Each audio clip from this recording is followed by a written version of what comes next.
ఇలా బలాదూరు తిరుగుతున్నాడేంటని ఒక్కడొక్క మాట అంటున్నాడు. ఎవరు అలా అన్నది చెప్పు నాకు. ఎవరో అనడమేంటి?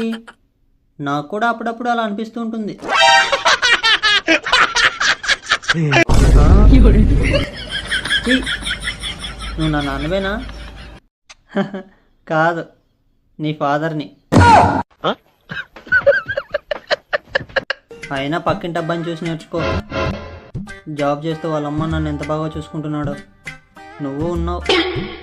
అదే పక్కింటి అబ్బాయి ఒక అమ్మాయిని లవ్ చేసి మ్యారేజ్ చేసుకొని తీసుకొచ్చాడంట. నన్ను తీసుకురమ్మంటావా మరి?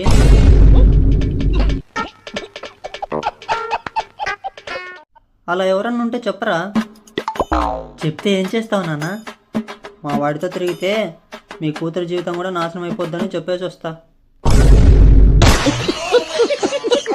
ఇలా ఫ్రెండ్స్తో బలాదు తిరగడమైనా లైఫ్లో సెటిల్ అవ్వడం ఏమన్నా ఉందా?